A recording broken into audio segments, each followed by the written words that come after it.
Guys, you want to know how my MMA career started? My MMA career started the same way that I'm in now and the same way that I'll leave this earth, as a fan.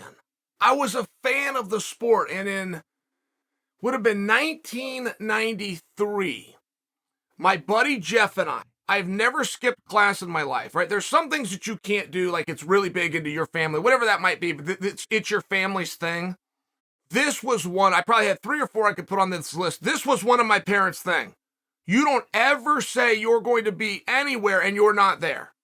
You don't ever say, I'm going to be in school. We think you're at school. We think we know where you are and that you're safe. And then we find out that you're not there. And I knew this since I was a little kid.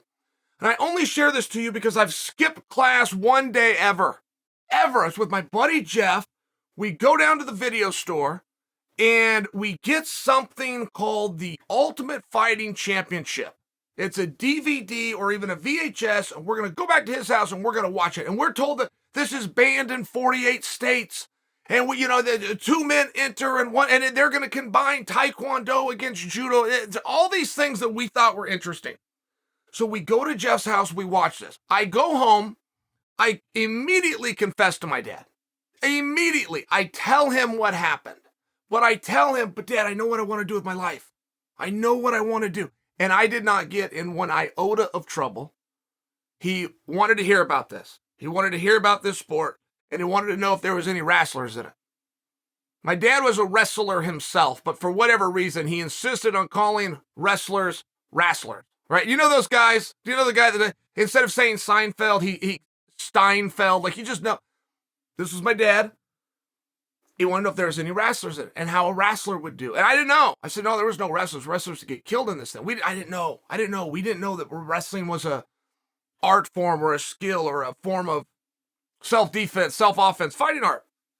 We never knew until Dan Severn came around. Not the point of this story, but now I know what I want to do.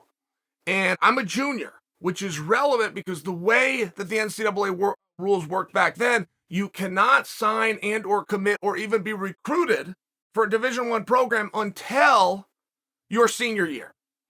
So when I become a senior, instead of just looking at where I want to go wrestle, which is what I had thought my whole life, I have to find somewhere that I can also go and work on what I want to be my profession.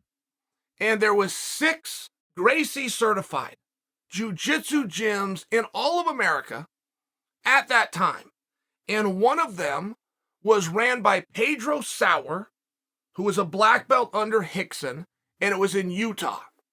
And the head coach of BYU, which is where I ended up going to college, was Mark Schultz.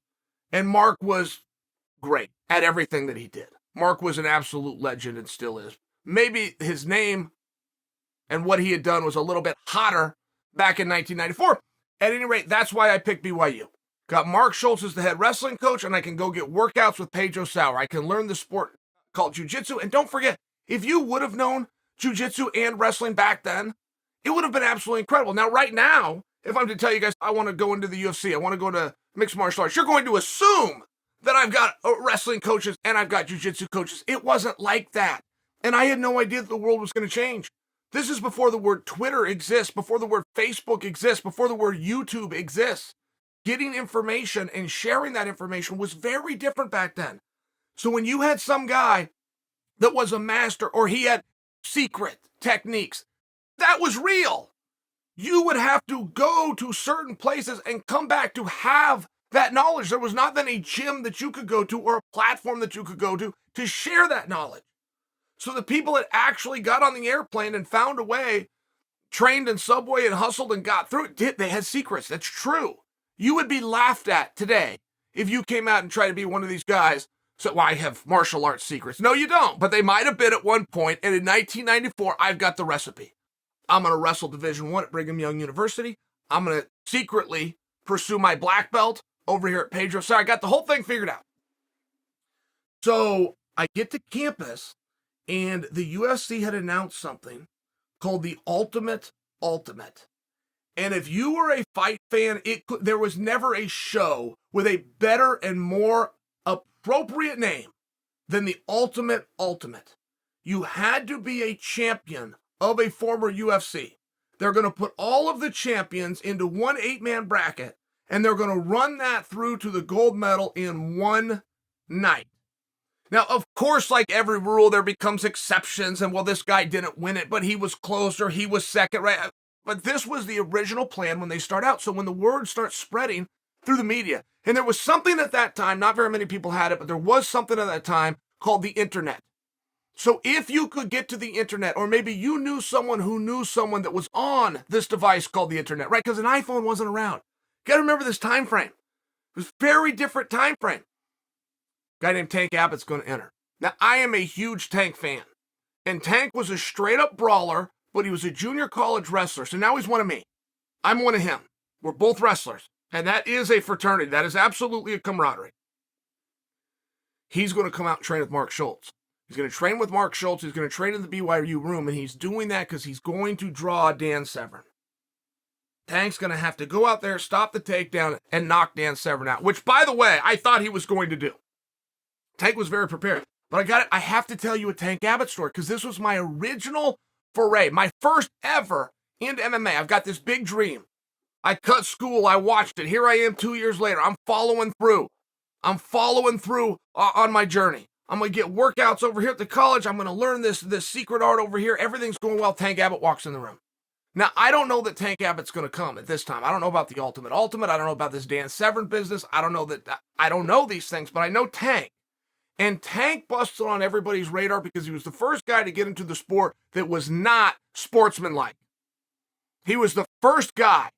Like, if you came out and watched Tank Abbott clips today, it would blend in. It would be very much in line with the way any other press conference that you ever see. Tank wrote this book, and he's never been credited on it. Tank is the one that wrote the blueprint. Rampage Jackson was very good on the mic. I get asked all the time, who's the best guy on the mic? Is it me, or is it Conor McGregor? Well, a couple of good options there in all fairness. I think you need to also consider Rampage. Rampage was very charismatic, very funny, and was good with a quip, whether it was polite or not.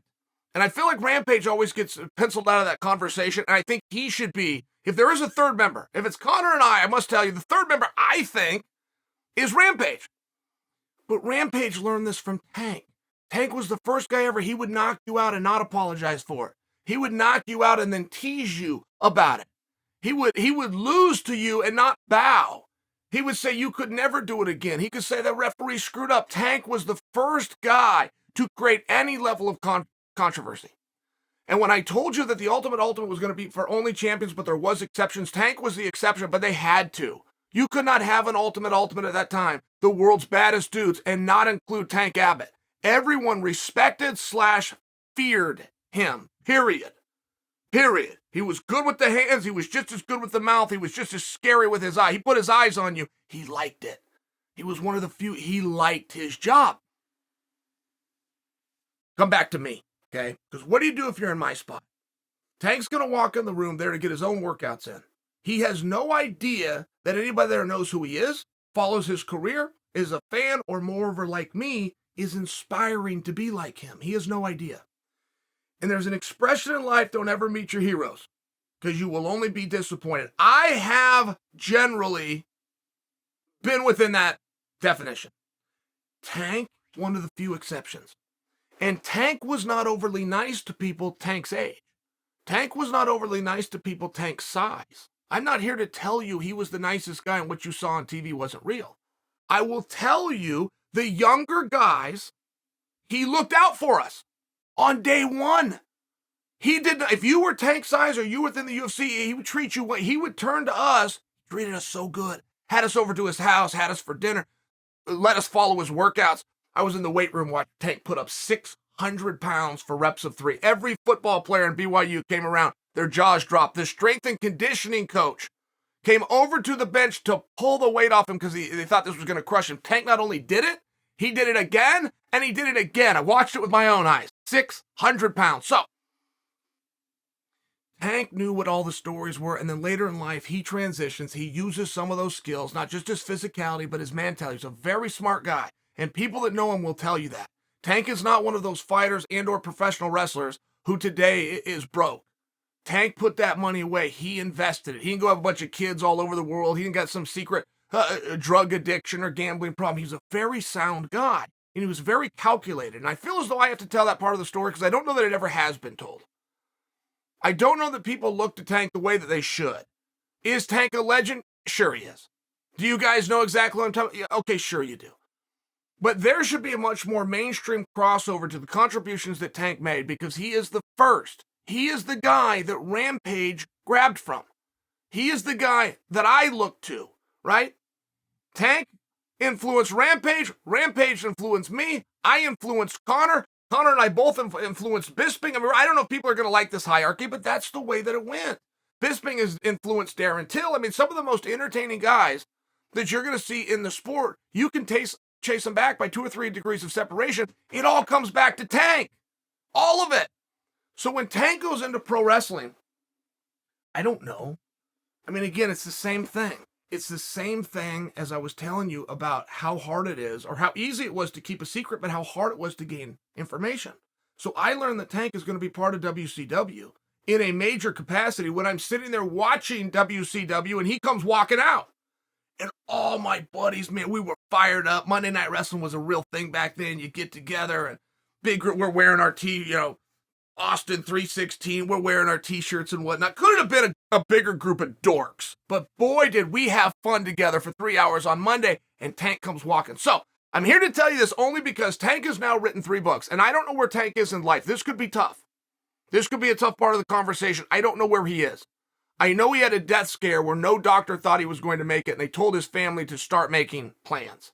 That was 4 years ago. Tank beat that like he's beaten everything else, but he decided to write these books. My interpretation, and I've read them. There are stories in here, guys.